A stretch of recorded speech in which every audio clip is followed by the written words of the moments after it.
Karapat-dapat ako sa inyong boto sa Senado dahil karapat-dapat niyo pong iboto si number 19, David De Angelo, sapagkat una, ako po ay miyembro ng isang totoong progresibong politikal na partido, ang Bunyog Pagkakaisa number 87 na isa ring party list organization.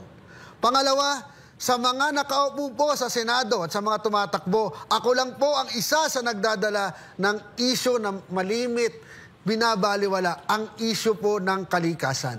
Ang kalikasan po ay buhay. Apektado po nito ang ating kalusugan, ang ating pagkain, at ang marami pang aspeto ng ating buhay. Kung wala pong senador, walang tututok po sa isyu ng kalikasan, papaano po ang susunod na henerasyon, ang ating mga anak, ang ating mga apo? Papaano po ang kanilang buhay kung sirang-sira na ang kalikasan?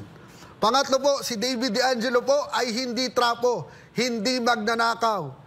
Bago, ang tangi lang na katulad ko dun sa nakaupo ay pareho kaming kalbo. Pero ako po ang kalbong matino at may ibibigay sa bayan.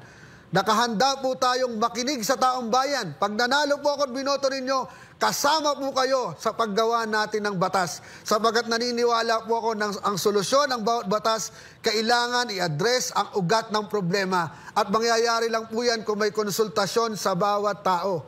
Ako po ay issue-based. Hindi po ako kakampi kahit kanino, Marcos, Duterte o sino man.